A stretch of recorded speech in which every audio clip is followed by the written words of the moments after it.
Well, happy Monday morning here on the Marcast. Early Monday, one of our correspondents, Evan's got to fly out. We had a live correspondent at the game this weekend, moving up our production values there. But lots to talk about today. I thought this was a tremendously exciting weekend. We got to get in everyone here. The Thursday, obviously, a highlight of my life here, just in terms of the roller coaster. But we'll get through everything. Jason, how are you doing? I'm doing good, Reid. How are you? We're good. Evan traveling for the Marcast this weekend, spent time in BC. How was that? It was great. We'll get into that. I mean, that game specifically was over pretty quickly, but it was definitely always nice to see a CFL team play, or especially BC in this case, given how well they've been this year. But yeah, overall it was great. Great experience. Always love coming up here. Yeah, I messaged Evan. I said, if the Edmonton game hadn't happened, you probably could have left halftime at BC. But then you're like, you don't, no lead is safe in here. But I can't wait to get to the Thursday game. But we'll get through everything else. We had here just, I guess, the notes real quick, breaking whatever this Ticats trade to kind of fill in, right? Mason's injured and Delegala's not doing good. Jason, what do you make of this? And we'll get Evan's thoughts. Well, I was reading that the Ticats punter Bailey Flint is actually he's injured right now, so maybe that's the reasoning behind the trade for them. Pipkin didn't really play for them. I think he signed a couple of weeks ago with the Ticats. Didn't really get into any meaningful snaps, so I mean I don't think they lose too much from that. Pipkin actually was briefly a CFL starter back in 2019. Actually won the job in Montreal over Vernon Adams. So he does have a bit of CFL experience. Has played a little bit with BC over the past couple of years as well. So maybe he gets into the starting lineup with Saskatchewan. They're really struggling right now with their quarterback situation. We'll get to that. And yeah, I think that's the reasoning behind the trade for both teams. Evan, you had some insights as well. We were talking off cam. Yeah, I mean, Saskatchewan needed a quarterback, and I think they went after somebody who had a bit of experience in the CFL. Obviously Antonio Pipkin isn't a bona fide starter, but he, has been with multiple teams at this point. He does have that experience in the league. And, I mean, he wasn't with, Hamilton for that long, so it's not like they were really latched on to him. And now Hamilton just acquired Mike Glass, who was with the Alouettes in the preseason. So it kind of works out both ways. And, I guess Hamilton gets a new punter too, a high upside global punter, I believe. So I don't know. I mean, I think it's all right. Again, Saskatchewan is in kind of a desperate situation, and it's rare that you see a quarterback punter trade or even a quarterback trade in general nowadays. But, looks like Antonio Pipkin has a greater chance to appear in some games in Saskatchewan than he did in Hamilton. Yeah, like I said, Jamie and I, runs the Green Zone up there, and we're friends on Twitter. And I kind of gauge Saskatchewan kind of welfare checks on his tweets, and he's going Fine's not doing good, or Delegado, kind of end of the world. So we'll get to Saskatchewan, but yeah, definitely kind of figuring that out. And then I'd be remiss, we have to talk. Nathan Rourke had this big, we can talk because I know they played. I want to get Evan's take during the BC game when they played it during the game. But, we still exist. Nathan Rourke and the CFL, we're playing all of that. What did you guys think of this? We'll go Evan first. Just kind of really went viral. I mean, Patrick Mahomes was tweeting about this kind of Nathan Rourke standout. Yeah, well, it was pretty cool, So I was at a Lions game last year when Nathan Rourke was starting, one of his last starts really before he got injured. And it was just so cool to be there, at the game in BC. And then they're showing that a year after, I had been there when he was starting. All around, I mean, just a great play. And, whether or not you knew Nathan Rourke going into that game, I think, I mean, he really took the NFL by storm. I mean, that was one of the best preseason plays I think we'd seen in a long time. And the fact that it came from him, of course, everyone who is on the stream, we know who he is. We know what he did last year before the injury, but a lot of people didn't. For a lot of people, this was the first time they'd really heard of Nathan Rourke. And, we always talk about your welcome to the NFL moment being, one where you kind of get humbled pretty quickly. But I think this was the opposite. This was, I mean, one of the best plays you could ask for. And I think, just in that one play, I mean, that might give him the backup job. I don't know, but there was a lot of confidence around him generally. And outside of that play too, I mean, he looked really good. It wasn't just that one play that he had. I mean, he was in there for a good chunk of the game and really had some other plays too that looked promising. So yeah, it was great to see Nathan do that, and even better to be in BC where, people really appreciated it. And I don't think they played the clip until it might have been between the third and fourth quarter, that pause, like during the TV break. So it took them a bit. We thought it might happen at halftime because the play had happened. pretty early on in this BC game. But I guess it didn't get to the media team or whatever, but I'm still glad they got around to showing it, because I was a bit worried that they weren't going to capitalize on that. And it would be a great opportunity to engage with the fans. Your old quarterback going to the NFL, he's fighting for a shot, and then he does something like this. I mean, how can you not like that? Yeah, CFL doesn't strike me as the quickest moving in that department sometimes. Like, yeah, because Mike's like, they gotta play this right now. I was like, Mike, like, we'll be happy if they play it. By the time the game's over. Yeah, it's not. They tweeted that Steezy Nate owns your franchise. I had to old man Google like what Steezy means, and Mike said it was like an old Brooklyn term, like it means cool or whatever. Jason, did you like this? Like I don't know. I feel like we get made fun of sometimes for the XFL, like when our players do stuff. It's the same thing. I mean, it's like CFL feels the same way. Hey, this is our child out here. Someone commented on one of them, like it was CFL legend Nathan Rourke, and they said I would hardly call him a CFL legend. He played really good for half a season and then bailed. Yeah, I mean, just to echo what Evan said, it was, you can't ask for a better start in the NFL for Rourke. And I think anytime you see a player that played in the CFL or one of these other leagues thriving in the NFL, I think it's really exciting. I'm just always happy for the player. And I'm really excited to see what he can do in the coming weeks and if he can earn a spot on this Jacksonville Jaguars roster. Yeah, Farhan had the quote. They were talking with Peterson. Yeah, they had like Naylor was down there, and I mean, they really all hands on. I know Farhan was back for the BC game, but he had been traveling last week, I think, for training camp. Naylor, yeah, Peterson was saying, incredible poise and all that. So that's cool. I mean, it's exciting, but I think that was funny. Like, I would hardly call this a CFL. Andy Murray said this guy's going to get murdered here on the thing. So let's get to the games here. Exciting games. Nothing to barely play it according to the CFL website here, but the big time win last night, like Chad Kelly, Dustin Crum really coming out too here, but this Chad Kelly video game number is 417 yards. Jason, do you want to start on this? Incredible run. It looked like it was in danger, but then Argos, by the time I had the game on, they had kind of put it to bed.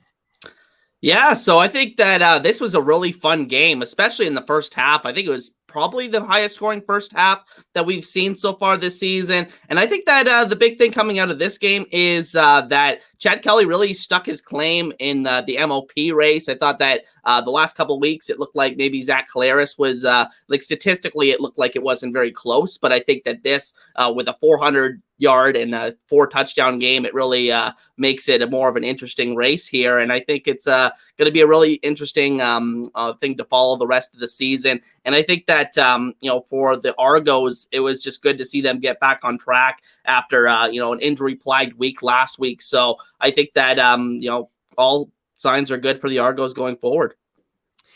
Evan, what did you make of this? And I thought it was funny. They had the graphic up, and Mike was tweeting that CFL had Chad Kelly of 28 for 21 attempts, and Mike had to tweet at the office and be like, "No, it was 21 of 28." It's still still an incredible performance, even if we're doing 28 completions on 21 attempts. What did you make of this by Chad Kelly? Yeah, dare I bring up the stats issue again? But I'll yeah, they avoid can't that even for the tweet. sake of all of us. No, this game was definitely kind of your shootout of the week. I know Edmonton and Winnipeg got pretty high scoring, but of course that was a completely different tale in my opinion, just in terms of how the game flow went. I mean, this was pretty back and forth. Toronto, pulled away in the second half, but like Ottawa wasn't going away. And, a lot of the credit in this game is going to go to Chad Kelly because this performance really did separate him. You have people like Emery Hunt saying, if he's not MOP, I don't know who is at this point. I mean, yeah, maybe Zach Collaros, but I would definitely lean towards the direction of Chad Kelly. This was a great bounce back performance from Toronto, after what happened last week when Kelly got injured and Cam Dukes had to come in against Calgary. I thought they bounced back really nicely here. Just an all around complete performance. Again, I sometimes it's hard to believe just how high scoring their offense is. And I mean, their defense is, on par. I think, the term defense wins championships is used a lot. And I think their defense is definitely, up to the task. I know Robertson Daniel had 2 sacks in this game, and he, I think, set the Argos, I don't know if it's all-time team record, but he had 16 tackles last week, which was the most, I think, for an individual in the game. I don't know. Maybe you get Mike Mitchell to clarify that, but I'm pretty sure it was some record. So yeah, all around great performance from Toronto, but I really want to focus on Ottawa and what enough people in the media, or not enough people rather in the media, are going to say is, I mean, this was arguably Dustin Crum, his most complete performance of the season. From a passing perspective, I don't think we've seen this from him yet, where he goes out there, has a high completion percentage, just shy of 300 yards, 3 touchdowns, no turnovers. In previous games, we've talked a lot about, his ability to run. I mean, yeah, he can throw the ball. He's a quarterback. That's what he should do. But it was more of his running ability that stood out, for those couple weeks where he was starting, maybe outside of that first game or whatever. But this game, you can really focus more on his passing and what he did through the air. And I think that's really important. And even more important, maybe, was the guy he was connecting to a lot, Jalen Acklin. I've personally been waiting a long time to see Jalen Acklin have a performance like this year. I know it's been a slow start for him coming over from Hamilton, just kind of getting adjusted. And I think, had Jeremiah Masoli been the starter this season, you might have seen more of Jalen Acklin, just given that familiarity. But yeah, ultimately, I thought this was a great game, one of the more entertaining ones of the weekend. And, while Toronto ended up being the team that won, and you could argue that they were more impressive, I mean, I think this was a good sign for Ottawa, getting back in the right direction. I mean, Toronto's such a tough opponent. It's going to be hard to just win outright against them. But if you can go out there and you have a guy like Dustin Crum, with such a complete performance, if you go out there and show that, I think Ottawa's in a good position for the rest of the season. And that especially matters. We talked last week about the standings in the East. I mean, it's either going to be them or Hamilton. And I know they haven't had those divisional games go their way, but I mean, if they can just keep winning, who's going to stop them, right? Yeah, we need to, and I want to have a really deep dive here when we get to the Jake Mayers of it all in Calgary, because here we have Dustin Crum, like you said, Evan. I really thought he was a one-trick pony, and there's kind of been this whole time, and Crum sanity, and he's just running, like he's just scrambling, whatever. Putting up almost 300 yards. I mean, he's doubling what Jake Mayer did in the BC game. And I know BC locked down, but Mayer's had. I have the stat here when we get to the game. A third of his games, whatever, this year, been under 150 yards passing. I mean, he's really been struggling to kind of get the ball down the field. Where you have, Dustin Crum, 292, and then Kelly, the 417. The CFL needs to tweet this out. Almost 900 yards of offense here. Chunk plays all over the place. CFL football is most entertaining. What did you make of Dustin, Jason? Well, I thought, like Evan said, it was probably his most complete effort of the season, and the way that he was able to move the ball with his arm in this one was very impressive. It was even more impressive considering they were going against a really good Argos defense that, at points in this game, they were just moving up and down the field. I thought their running game got going at times as well, even though the averages really don't reflect it in the box score. But I think that that was a good sign for them. But my biggest concern for them is on the defensive side. Like, their secondary has been very poor over the last 5 or so games. I think they've allowed over 300 yards in the last 5 games straight. So I think that's a huge concern for them. A lot of wide open receivers. Tavares Daniels, a couple of those times he just was just wide open right behind the defense. So I think that's a huge concern and issue they'll have to fix if they want to be a playoff team this year. But yeah, the offense was very promising. Yeah, imagine here, I got on the game, like I said, when Toronto really putting the game to bed here in the last quarter. Imagine having Andrew Harris on your team and not even really needing him. I mean, he's like an afterthought at this point. AJ just running all over everyone, running down the field. Really thought, just another standout performance, right? He was kind of nicked up, Brad. I think he's been not kind of at peak the last couple of weeks, but good to see him again with that. I don't know. I mean, the Argos look really good. I know it was kind of fluky last week. Evan, what do you like to bounce was like this? I mean, was it just Chad's back and we're not, it just, I don't know, that we kind of had our game plan back in place. I mean, what did you make of Toronto having such a bounce back game? I mean, it was a couple things, being at home always helps. I just think overall, having Chad Kelly in for the full game, really, I think the balance between the run game and the receiving game is important as well. Because in this game, you had, AJ Alouette, who, had one of his better performances of the season, although he's become pretty consistent at this point. And I mean that in a good way. You had that combined with a guy like Tavares Daniels, who I think had 3 touchdowns. Once you combine those, I mean, if you're going to have that kind of balanced performance where you have a rusher close to 100 yards and a top receiver who's kind of catching everything that's thrown his way, they also had another 100-yard receiver there too in Cam Phillips. It's an offensive explosion essentially. And I think, we'll get into BC, but I think it's sort of a similar type of hunger, where you come back, you're you lose to a team that you know, either weren't supposed to lose to or you lost in dramatic fashion, you know, and you want to make sure that people don't lose confidence in you. So then you go out and you spin it the other way and you blow the other team out. So that's kind of where I'm at on that. How do we feel about Ottawa here, Jason, in terms of looking good? You know, obviously 3-6 here. It could be better. I don't know. I mean, I feel like they have a lot of pieces. Is there enough here going forward? Yeah, I mean, I'm just trying to think how many wins they'll probably need to get into the playoffs. I don't see Hamilton racking up a whole bunch of them in this last half of the season here. So, I mean, it's really going to come down to how many wins they get, obviously, at the end of the season. And I think that, the biggest problem with them is they cannot beat Hamilton for the life of them. And I think they've already lost the season series to them. They have one more game left, but, that could be another huge game later on this season when they go to Ottawa. So I'm really interested to see how that plays out. So I think that it's going to come down to, I haven't really broken down the schedules for each team, but the remaining schedules for each team, I think, is what's going to really come into play here. Because, I mean, Montreal is looking really good. I mean, even with the losses they've had, I mean, really good kind of getting those pieces. And, we're going to get Cody back and kind of do all that. I mean, they had tremendous, we'll get to that, but a tremendous game this week, even with all that. I don't know. I just feel like they've suffered a lot this year with the Mazzolis of it all and everything else. And I don't know if there's enough there, but I do think it's cool that Dustin Crum, here it's cool to me. Like here, we're thinking like Bo Levi, that's going to be the story of the season. The quarterback here, we have this guy like no one thought comes in, plays great, kind of rallying that. Evan, any other takeaways from Toronto or Ottawa?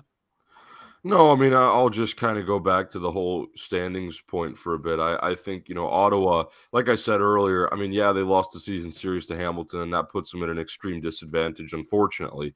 But I mean, there's still we're going on week 11. There's still a lot of time to make up for that. Again, I think the way Ottawa played yesterday, if this wasn't against, Toronto, I think, maybe, I don't know, you throw Winnipeg in there. If it wasn't against either of those two teams, I think they probably would have won. And I don't know, BC too. So maybe that's not validating my point very much. But ultimately, again, what I'm getting at here is, to me, it was such a complete performance, especially in the first half. If they can carry that momentum moving forward in their games, I mean, I think they can turn the ship around pretty quickly. More quick than a lot of people expected, I think. Well, yeah, and I would agree. I mean, in terms of it's tough with the divisions and how it's all laid out there. The other thing that I just interesting with Toronto and all of this, because they're going on their third bye week coming in, and then a long stretch. Because I've been trying to work through the Toronto office to get some people on the show, and they said follow up with us after the last bye. Herb here is tweeting out, Dan, July 3rd had been their last home game. Now they played again. I think they've only had 3 home games this season now going on the bye. I mean, it's just crazy. This crazy scheduling. I don't know. I mean, I'm really kind of concerned for Toronto down the long run here, where you got to play however many weeks in a row here. Jason, any thoughts on this extended second half of the season? Yeah, I mean, I'm just so over all of these, one team having to be off every week, and like just every team playing like a different number of games at this point of the season. Like you said, Toronto's already gonna have their third bye week, and they played like 2 games less than some other teams. So I mean, I'm just getting frustrated with it at this point. I mean, we've been living with this for since 2014 when Ottawa came back into the league. But I mean, this is just the biggest reason, selfishly, why I want that 10th team, just to fix all of these bye week issues, so we never have to deal with it again. Yeah, it's just weird. I don't know. I just think there's such a better way you could do it. And the comments I always see is like, even with the buys, I mean, there are better ways, and not having Toronto have the week 1 off and not doing this and not doing that. Evan, anything else on this game? We'll move on. No? Okay. All right. Let's get here. What is this? Is this, we got the BC one here. Let me get out of this. This was a coming out party here. Evan was here. I'll let Evan get first takes on this. We had our live correspondent, Calgary at BC. Yeah, this game was, I mean, I was there for it. I'm trying to get up there to BC for a game every year now. And, this one, very similar to when I went last year against Edmonton, after the first quarter, really, by definitely midway through the second, like, you already kind of knew which way it was going to go. So I don't know. That has its pros and cons. I've been very fortunate. Last year I saw Nathan Rourke obviously have a career game, and then honestly, even, this was one of Vernon's better games of the season, and I've been wanting to see him in person for a long time. So extremely happy that he was able to bounce back off the injury and comes in and, kind of, I think any doubt, and you could definitely tell amongst the crowd, any doubt that they had in Vernon coming off that injury, thinking he might be slow or it might take him a bit of time to get up to speed. All that went away, within the first couple of plays because they scored on their first drive. And, at one point it was 17-0. And I'm just like, all right, well, may as well. Yeah, I think you said it perfectly, Reid. Had the Edmonton game not happened, we would have just wrapped it up right then and there. But ultimately, from a more, statistical perspective, this game was over very quickly. I thought Vernon Adams did a great job. They were really it was definitely more pass heavy. They had Jaquan Mazzell in the lineup, but they didn't really need much of him, to be honest. Between Keon Hatcher and Alexander Hollins, those guys were, doing their job and doing it like nobody else. Those were the guys that really stepped up this week, obviously. And then, Calgary, I don't know. I was disappointed. Last year I saw Edmonton and I understood the position Edmonton was in. And I said, okay, when I come up for a game next year, I'm going to try and see, maybe a more competitive opponent. And Calgary, look, I understand Calgary hasn't been great this season, right? We've talked a lot about their issues and their struggles. And at this point, it's going to be hard for them to even keep up with Saskatchewan, I think. We'll see how their situation plays out. But ultimately, Calgary was just extremely disappointing. I expected a lot more out of them. And, Jake Maier, I don't know. Again, I've been a fan of Jake Maier for years now, and I was excited to see him in person, but the excitement quickly went away, after I realized he just wasn't going to be able to do much and there wasn't a lot of opportunity. So, very slow day for him, very slow day for the team as a whole. Again, they had no answer. That's I think we say that too much in football. Oh, the other team didn't have an answer. Well, they really didn't. Vernon, those guys were just ready to go, and Calgary wasn't. That's the main takeaway I had from this game. As boring as that sounds, it was just, there was really no hope for the Stamps. Even, again, by the second quarter, I was like, well, it's going to take an absolute miracle. Jake Maier's going to have to play, the game of his life to get back in this one. And yeah, clearly that didn't happen. So overall, look, I was impressed. BC clearly, making their stake. We're still in it in the West. Part of me did think this was going to happen just because we talked at length last week about their loss to Winnipeg and how obviously it's a good football team. They just need to have a really good bounce back game to kind of, reassure that confidence in everybody, which is exactly what happened. So in terms of the blowout aspect, I don't know. Part of me maybe expected that. I just didn't want to admit it. But yeah, overall, BC, a game that they definitely needed to stay at the top of the West. And I think if you're a Calgary fan, you leave this game with a lot of questions. I don't know. Having been there in person, there's just a lot of questions. Like, it's to a point where would you even want to see that team in the playoffs, I think. Yeah, they were showing the flashbacks like with Vernon last year because he had come in when Nate went down and showing they have these crazy games last year. I'm like, this is a far cry from this, from these competitive matchups last year. And those were some of the highlights of the season last year for BC. Jason, what do you make of this? Well, I think that this game really does showcase the difference in coaching philosophy on offense for both of these two teams. Look at BC. They take shots down the field. They take risks. And that's what you need in the CFL to succeed. In a 3-down league, you need to create big plays. It's very hard to be that methodical offense and, score a lot of points during games. And then Calgary, on the other hand, very conservative offense, very few passes beyond 10 yards. A lot of, runs, a lot of, short passes, a lot of screens, a lot of slants. And I think that just doesn't get it done right now in the current CFL. You look at the teams that are thriving right now. It's the teams that are willing to push the ball down the field. Even look at, we'll get to it, Drew Brown this week. With Winnipeg, he came into the game and they pushed the ball down the field and had success. So I think that was really missing, especially when you consider that BC got burned by Winnipeg last week by the pass deep down the field. So I think that it was very disappointing that Calgary didn't test that. And I think that it's just a very concerning situation, like Evan said, in Calgary right now. And one of these teams is going to have to make the playoffs in the West, Saskatchewan or Calgary. Don't know who it's going to be, but unfortunately, we're going to have to see one of these teams in the playoffs this year. And that's another general theme of the season so far. I think there's really only like 4 good teams. I would have said only 3 a couple of weeks ago, but I think Montreal is really rounding into form and becoming that 4th team. But other than that, I think it's kind of a wasteland, the rest of the teams in the CFL right now. Well, it's crazy, and I have the stat here. I knew I had this saved with Hodge saying, Mayer's only thrown for fewer than 150 yards in 3 of his 9 starts this season. I mean, he had, if you go back on here, he had 131 yards total. Vernon had like 150 in the first quarter. I mean, it was crazy. Like the stats, because I was rewatching the game yesterday. I had seen the stats coming out of the game, rewatched it, and I'm like, and I'm looking it up. I go, this is crazy. I mean, Keon Hatcher really coming into form. I can't decide kind of who is the standout receiver for BC here. We had Dominic Rhymes out again. It's just incredible to me the talent that Vernon has there. But yeah, Jake, something's wrong there. I mean, it was a bad weekend for the Dickinson brothers. I saw that tweet out as well, with both of them kind of getting sloshed. Is there enough to salvage here, Jason? For Calgary, I think that, it's really tough. And I think this is a good example of we've seen guys in the CFL, the first 10 or so starts or 15 or so starts have a lot of success. And, people will say, okay, they're going to be the next guy. But then, the next 15 starts are really another test in of itself because of, the defenses get film on them and they really figure them out. And I think this is very comparable to the Dane Evans situation that we had last year. And I think that Mayer could still turn it around. I think some of these issues are due to coaching and just kind of the staleness of the play calling in Calgary. But I do think a lot of it is on Jake Mayer. And I think he needs to get better, obviously, for this team to win going forward.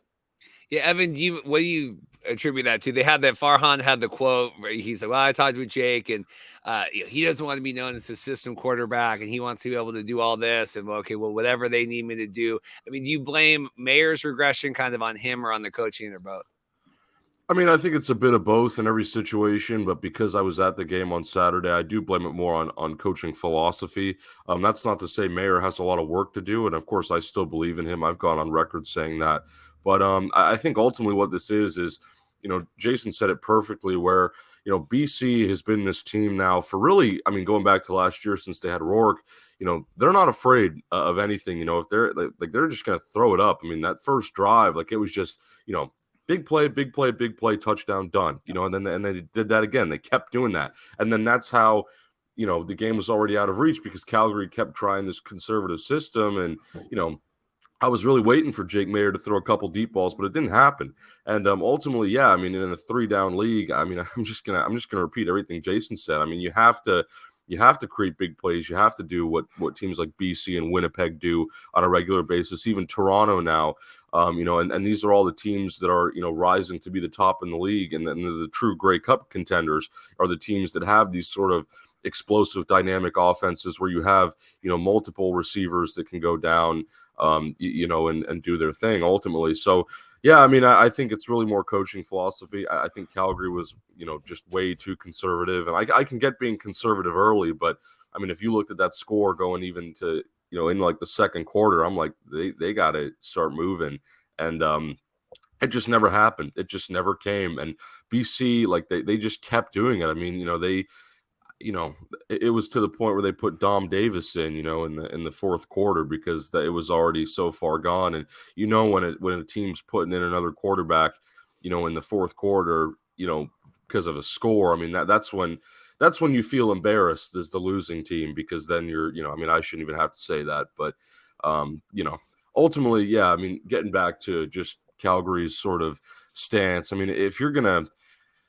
I still, as crazy as it sounds, I still think they have a game or two to kind of figure things out. And I think just given sort of what I could see from where I was sitting and the overall atmosphere, there is a frustration there. And I think that this game really reminded them of what they need to figure out, even though they've had a couple of positive moments this season. And I think, coming off that win against Toronto, I think they thought they did have some momentum, but clearly BC is just a different beast when they're fully healthy. So I don't know. I think Calgary has a game or two to figure it out, but I don't know if they drop the next two and they go to 3-8. I'm taking Saskatchewan for the playoff spot already, and I know Saskatchewan might even have more questions, but they have an extra win right now, and I feel more confident about that. Even if I don't know what I said last week, I was kind of on the fence. I think I lean towards Calgary, but I don't know. Now that I've seen him in person, I think my opinion has changed a bit. Well, it's just crazy here. We get Kadeem Carey back, right? Because he hasn't played, I think, since week 1. It's like 7 carries, 4 yards. I mean, they just didn't do anything here. It's just remarkable to me how like futile this offense is. Jason, thoughts on that, and then I want to get thoughts on how kind of Vernon looked coming back, but just how just putrid. I know you're talking like no big shots. I mean, but they didn't do anything.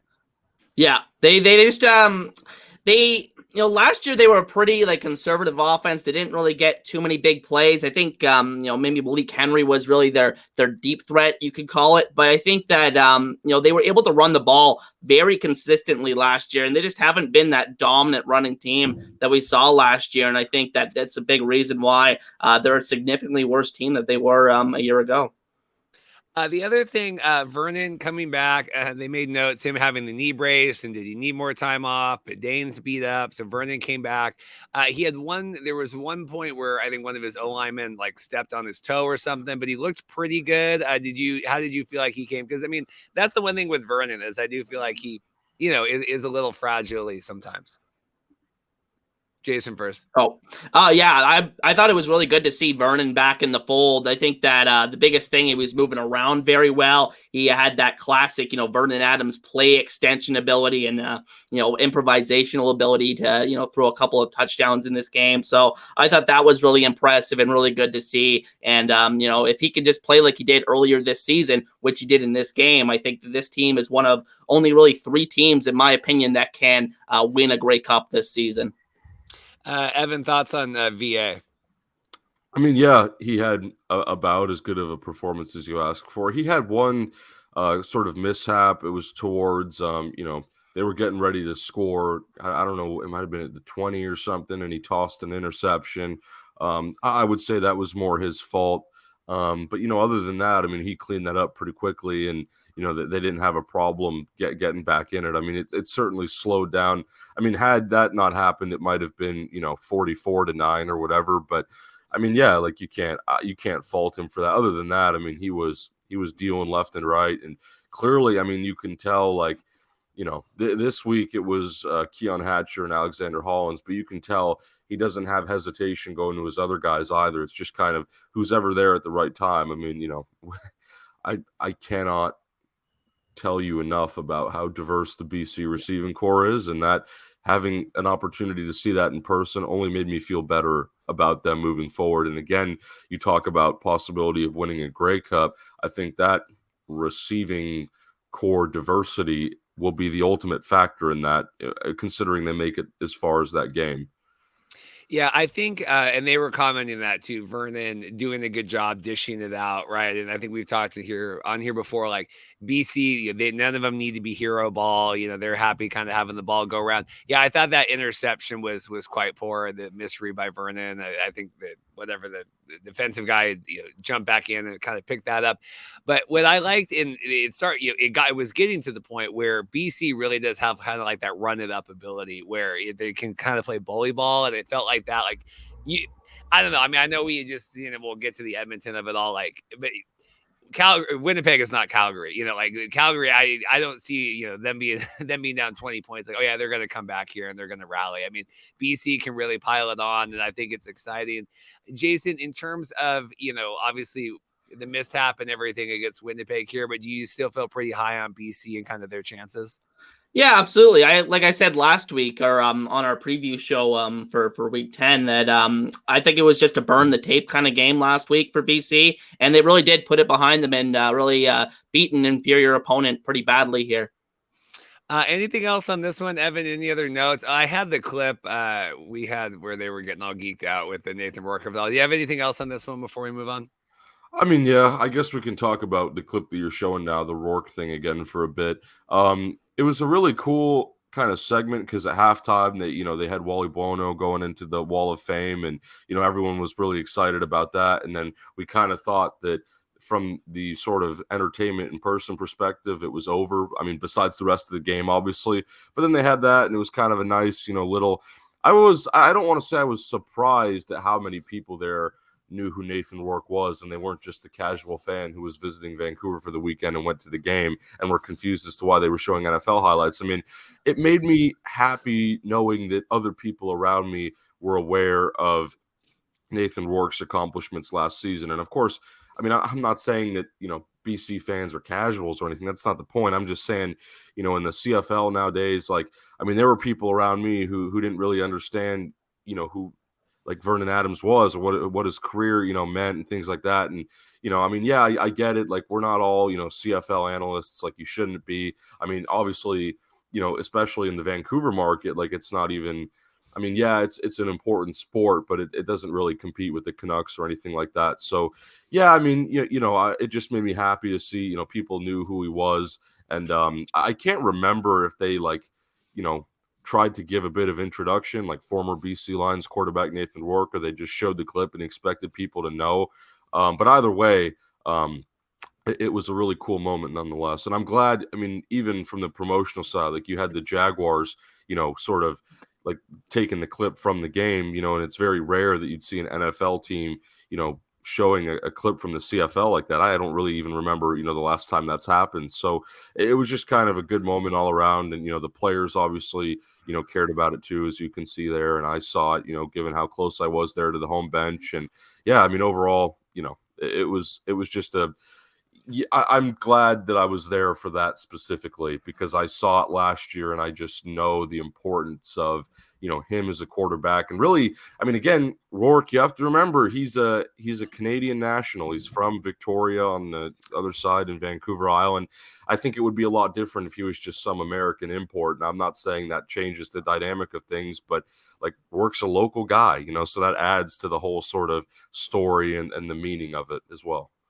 Yeah, I think Dunk had posted his article about it, and I sent it to the group, and I just said, "We matter. We still matter. We're the CFL. We're still important."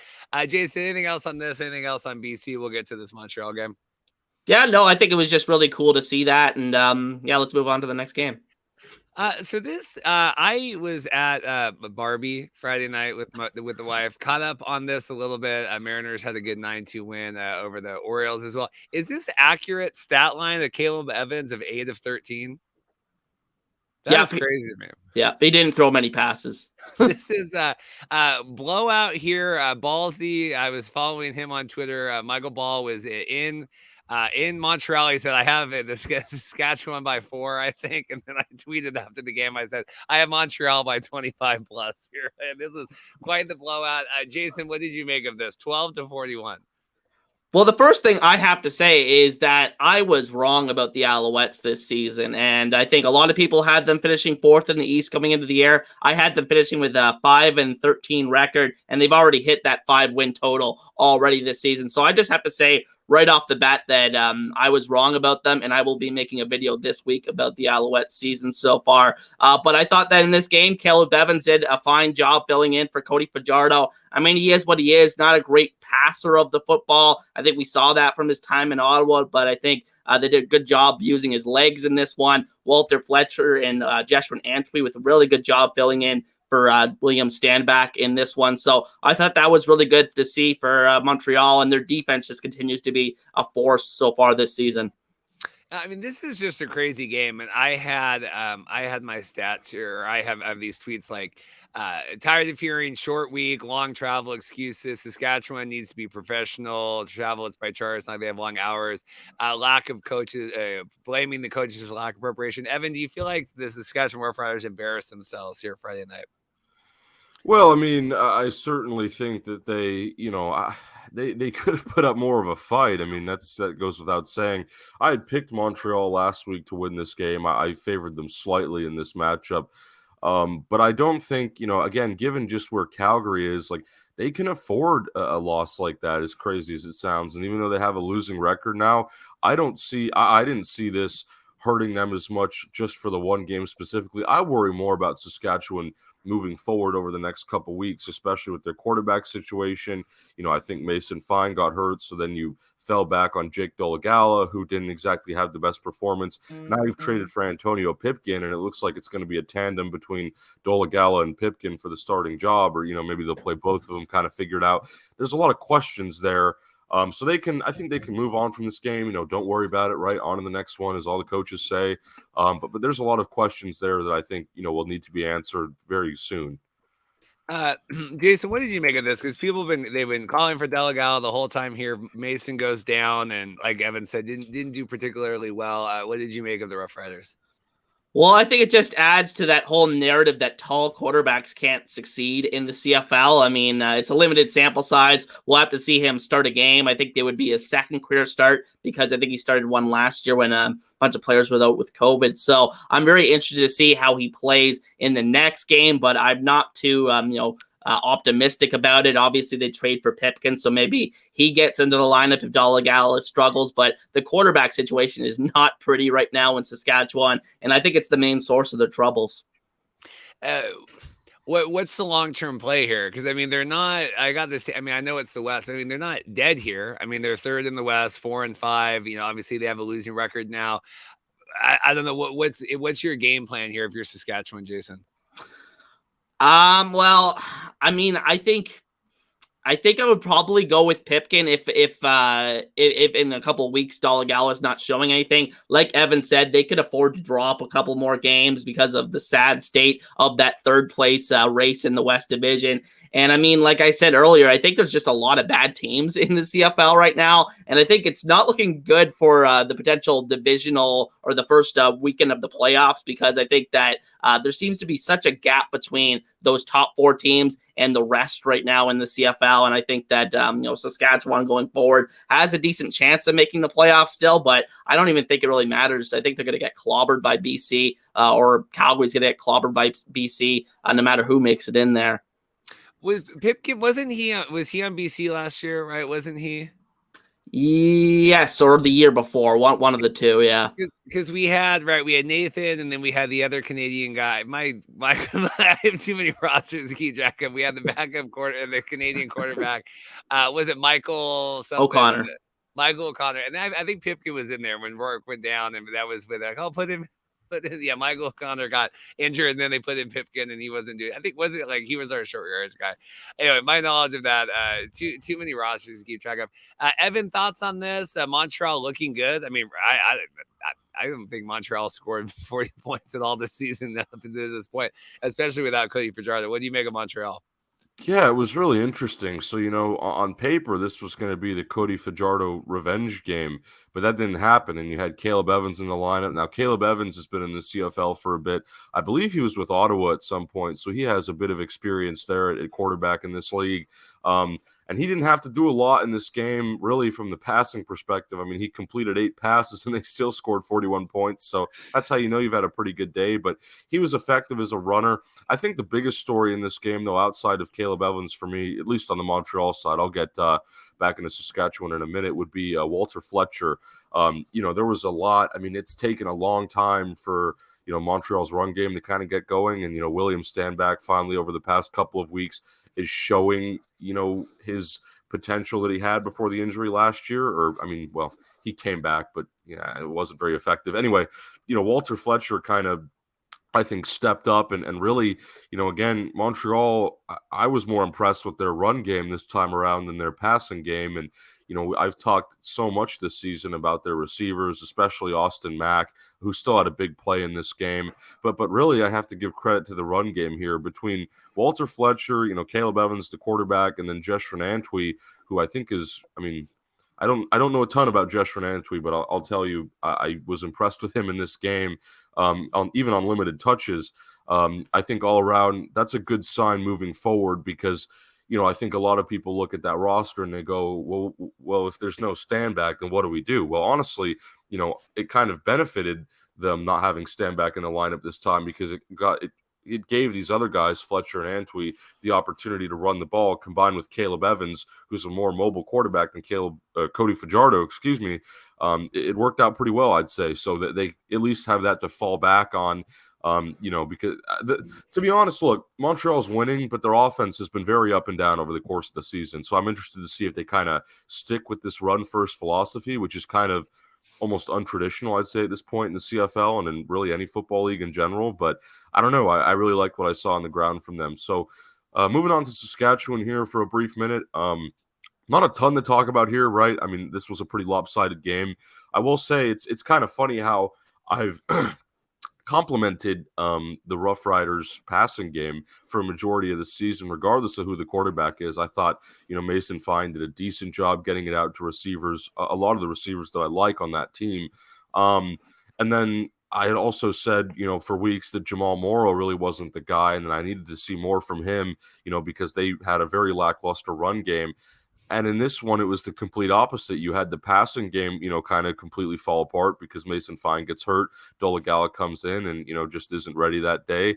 So yeah, and then you have Jamal Morrow, rushing for 81 yards on 18 carries, kind of being the, big ball carrier, bell cow, whatever you want to call him. And, it was just kind of funny how that panned out. Although I will say, Jareth Stearns, who I said I really liked on the broadcast last week, was the leading receiver again for Saskatchewan. So definitely, I think for them, an underrated weapon moving forward, regardless of who the quarterback is. And again, I've said it nauseum. They have a lot of receivers I like. A lot of receivers in general I like in the CFL this year. But yeah, I mean, overall, Saskatchewan, a tough loss for them. But even though you lost by nearly 30 points, if I'm Saskatchewan, I'm not really panicking too much because it's going to take a lot of losses for your spot to really be in jeopardy. And even if Calgary jumps over them at some point here in the next couple weeks, I think, they still, in my opinion, have an advantage.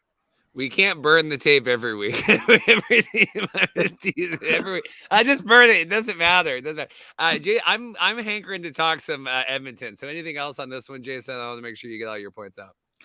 Yeah, I just wanted to talk a little bit more about Walter Fletcher, who I think is one of the most underrated players in the entire CFL. It's unfortunate that he doesn't get as much of a chance because it's very hard to dress two American running backs on a CFL game day roster. So when Stanback's healthy, he's often a healthy scratch. So I think he's really one of the top 6 or 7 running backs in the league. He just doesn't get the attention and the opportunity. And I think if he was on a different team, it would be he'd be a lead guy somewhere. You saw it with that one screen pass he took almost to the house, 68 yards. So I think he's just a really explosive player, a really well-rounded running back. So it was really good to see him perform in this one.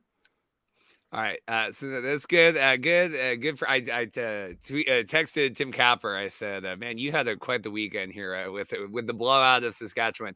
But now I want to get to this. This was the greatest, to me, one of the greatest nights, for better or worse, as CFL this season.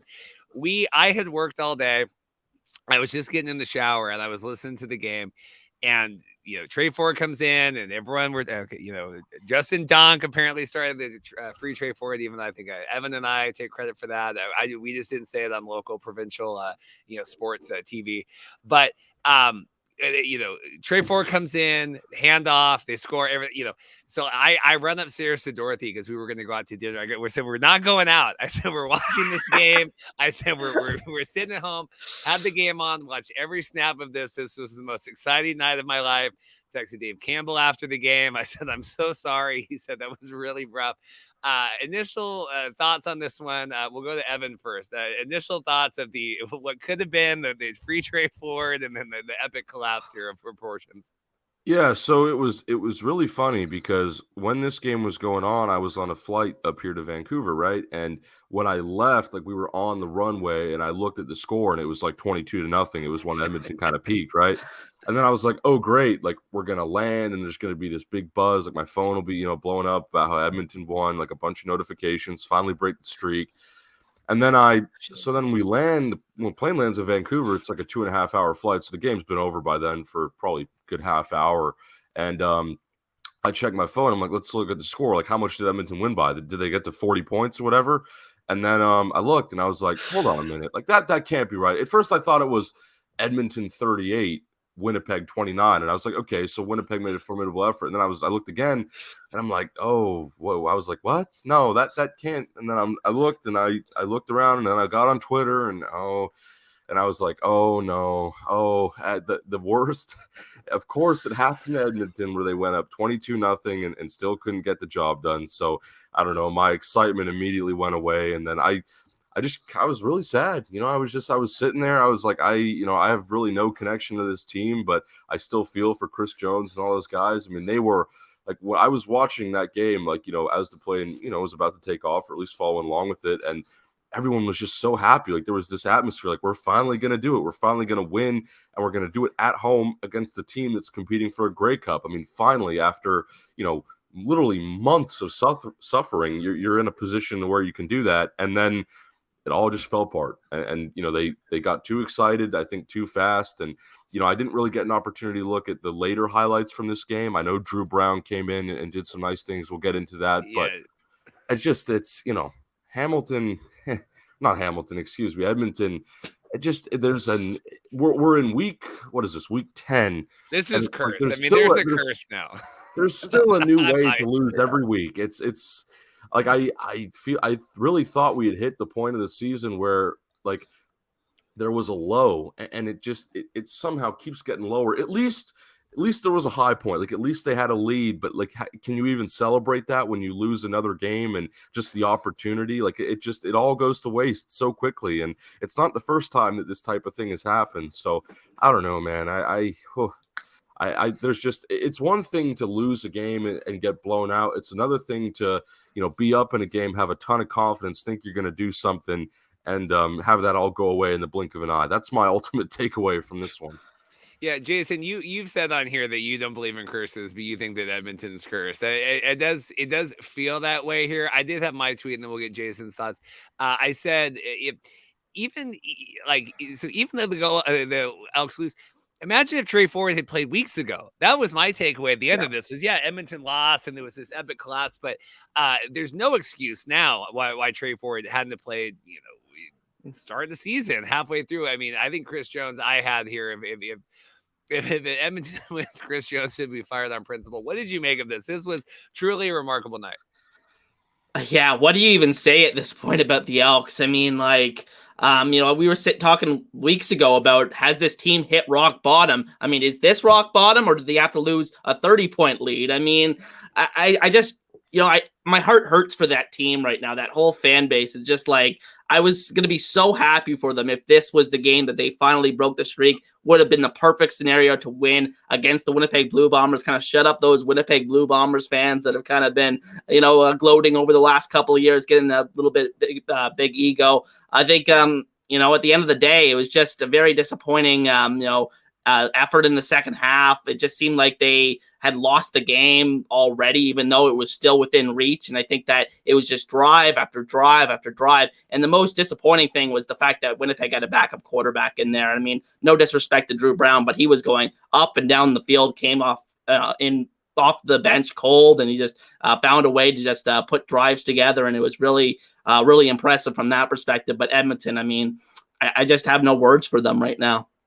Yeah, I saw the tweet coming out where Chris Jones had said that Trey Ford played, well enough to earn a second start next week. I said, I hope so. But that was the thing. And they also had the comments out that Trey Ford said, I felt like we played too conservative the second half and we gave the game away. I said, I wonder why Chris Jones doesn't like Trey Ford here. It's probably because of things like that. But it was just crazy. This is what I don't get. Like we've talked ad nauseum. Oh, Cornelius, and like he's so athletic and he can run. Trey Ford had a rushing touchdown the first quarter of the game. He had as many rushing touchdowns as Taylor Cornelius has had the entire season. Like I'm tired of hearing this elite athletic rushing ability of Cornelius. We did see Zach Collaros get injured. He had a pick six. Looked very reminiscent of Taylor Cornelius here a couple weeks ago with the Dustin Nielsen. What is he doing? Are you kidding me? Which I guess now is like famous. I saw Awful Announcing, our buddy over there, Andrew, doing the article on that. Jason, how impressed were you? I know I had your tweet here. How impressed were you with Drew Brown? Because I mean, you're thinking Collaros goes down, like this game's done. I mean, they're already up. Collaros is down, and then Drew Brown played, I think, better than I can't. If you were a Winnipeg fan, I don't think you thought that Drew Brown was going to play as good as he did. Yeah, it was almost unbelievable. What was the stat line? Over 300 yards and 4 touchdown passes. I mean, it was nearly flawless. Like, what really impressed me was just how many deep shots this guy was taking. And Winnipeg's playmakers just really took over in the second half, just said, we are not going to lose this game. Kenny Lawler had the most ridiculously easy-looking one-hand catch in the end zone I've ever seen. Dalton Schoen had a couple of big plays in the second half. Brady Oliveira really took over. Edmonton just could not stop the run in the second half. once again. And I think obviously that's been a big issue for them this year. So, I mean, Drew Brown was very impressive, in my opinion, in this game. And yeah, I think that's all there is to it. I laugh here. Sometimes I just make notes on my Apple, on my iPhone. It says here, Oliveira just struck the S out of that dude. I'm like, I just trying to go back so I can remember. So yeah, this was the thing. Like Winnipeg, not every team can do this and go down and come back and be down, 22-0. But really crazy impressive on that. I got 10% left on my headphones here. Okay, hopefully they just beeped at me. Hopefully they'll make it through the podcast. Evan, any other thoughts? Drew Brown, I don't know. What's have we heard? What's the update on Collaros? Like, is he day to day right now? Yeah, I don't know. I mean, I'll talk about Drew Brown for a minute because until I get an update on Collaros, I can't. I don't know what's going on there. Again, I didn't watch a lot of this game, but I will say Drew Brown, once I saw the stat line, again, once I figured out that Winnipeg actually had won the game, I looked at Drew Brown's stat line, and that was amazing. But, Drew Brown, the reality is, I don't want to say this should be expected, but, Drew Brown is one of these guys we always talk about, year 3 in the CFL. And I don't think a lot of people understand that Drew Brown has been with the Blue Bombers since 2021. He was undrafted in 2020 out of Oklahoma State. And, then signed with the Blue Bombers later on. Like he's been there since like he's got a Grey Cup under his belt already. He has a lot of things. He's had a lot of chances to learn. So Drew Brown isn't necessarily some stranger, some unfamiliar face. Yeah, he's unproven. Well, at least unproven until now. But this like Drew Brown, in my opinion, was one of the more I think higher backside or higher. What am I trying to say? Higher upside backup quarterbacks in the CFL that I could think of. And we just haven't had a chance to talk about him this season because, all the, sort of light gets, shined on Zach Collaros, and rightfully so. It was the same thing in Toronto where there's so much effort put onto, the shoulders of Chad Kelly that I think Brian Scott and Cameron Dukes, I don't want to say they become afterthoughts, but they come into the game like Cam Dukes came into the game last week and everyone's like, oh, who's this Cam Dukes fella? In BC, I think it's a bit different because Dane Evans was a starter. Now he's a backup, so people are already familiar with that. Whereas Drew Brown kind of came into the league and really had to work, his way up. And everyone has to work their way up. But you know what I mean? Drew Brown, he wasn't like this was. He's always going to be in a reserve role, I think, as long as he's in Winnipeg. Again, besides, unless an injury happens in this case. But clearly he's up to the task, and I wouldn't hesitate, starting Drew Brown in another game. Now, keep in mind, I understand, Dustin Crum, it was a similar thing where Jeremiah Masoli got injured. Dustin Crum came into the game, performed really well. Then he had to start and took a step back. So maybe we see that with Drew Brown if that becomes a possibility. Again, I don't know the situation on Collaros or what's going to happen there. But ultimately, yeah, Drew Brown, extremely impressive. And then Trey Ford, if you want to talk about the other quarterback in Edmonton, yeah, my takeaway was the same, I think, as everything that we'd already discussed. Why didn't he play earlier? Like, again, I wouldn't say this was an elite performance from him, but yeah, like for Edmonton standards, this was pretty damn good. This was a great, considering this was his first game and the first action that he's seen. Like, yeah, that was about one of the better debuts you could ask for. And I think ultimately, yeah, he still has what it takes to be a starting quarterback, and I want him to continuously start again. He got that team off to their best start of the season. Yeah, they couldn't finish the job, but I'm sure, like, if we want to look at the strictly positive takeaways from the Elks side, I think without Trey Ford in that position, like, does Taylor Cornelius do the same thing? Because I don't think so. I really don't think so. And it just kind of seemed like even if Trey Ford wasn't like a complete 180 from Taylor Cornelius, he just gave a sort of refreshed feeling to that offense that they really needed after whatever it was, 8 games, 2 months. So overall, I think the Trey Ford decision was the right call. And I really hope he can be the one that wins them a game. Please, I really need to see that. Yeah, so here's my question for Jason, and we'll put the plane down here pretty soon. Is this sustainable with Trey Ford? Because, we see this and, people come in and, okay, we weren't able to game plan. Obviously Trey was announced as a starter, but Winnipeg trying to figure all that out. Like, is this Can you replicate this week after week? I think so, because Trey Ford, one thing about him is just he's a different kind of athlete than what we usually see from a CFL quarterback. He is easily the most athletic quarterback, I think, in the CFL, even just day one starting last week, right? So I think that's going to give him an opportunity alone, gives them a different element to that offense, and it really did open up the playbook for them. But I think maybe they're limited in some aspects in terms of the passing ability, but they weren't getting anything done in the passing game with Taylor Cornelius. There was one play in this game where Ford hit a beautiful deep ball to Dylan Mitchell, and it was like, all right, let's go. And I think that was when they were up like 22 to something in the game. And the very next play, Kevin Brown coughs up a fumble, and that was just kind of epitomizes the Edmonton Elks season so far.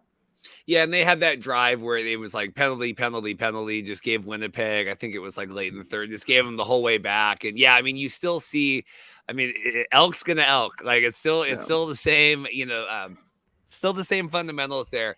Like I said, I think we were talking before on here because of course we were laughing like there's no way that Edmonton beats Winnipeg, but circle this here. Crumb Sanity comes to Edmonton here. We're gonna have that. I think that is your week 12.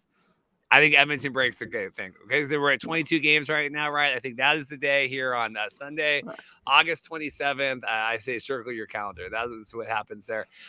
We'll get out of here soon. Evan, any other thoughts on this one from you? No, I don't think so. Although if we want to get in here to the games for next week briefly, I mean, yeah, I would have to agree that Ottawa Edmonton game. I want to say Edmonton's going to win at home and break the streak. Yeah, week 11. So that'll be the week after next. Oh, all right. Well, hey, still, I mean, I think that might be. I think you might be right. I would love to say they would win that game. I mean, they might win at Hamilton too, honestly, here in week 11. But I don't know. Like, I think that home win matters a lot more for them. Yeah. Jason, anything else? Edmonton here coming in. How do you feel your Ticats? Well, it's worth noting that they won in Hamilton last year in Trey Ford's first ever start. So I think it's definitely possible that they win. But I think Hamilton coming off a bye week should be better prepared for them this year. But, it could happen. Yeah, Evan's got to hop off, get his plan. Yeah, Winnipeg at Calgary here. I think that's kind of a cakewalk. Montreal at Ottawa. That's probably the exciting one on Saturday. And then I don't think I would put any money in the world on BC going in and just absolutely trucking the S out of Saskatchewan here. I think that's going to be good. Evan, we'll hop off. Anything else from you? No, I think that's it for me. But I'm looking forward to next week's slate of games. I'm sure. I mean, if Edmonton wins in Hamilton, I'm sure we'll have plenty to talk about. And I mean that to me that one really stands out now, just given what Trey Ford's done and the kind of state of the Hamilton franchise. I think. Yeah, make sure if you're watching the video, give it a thumbs up. I want to make sure we have as many thumbs up on this video as people watching the stream right now. That would be good. Check out as well. Jason's going to be doing his stuff coming up this week. Jason, anything else from you? Nope. I think we'll put this one to bed and get on to next week. Awesome. Yeah, that was thrilling Thursday night, even with the loss. Thrilling. Really appreciate that. Thanks, everyone. Figuring out this week what we're going to do, and we'll see you guys. But yeah, watch out online. I'll be posting stuff. We'll see you guys next time. Thanks.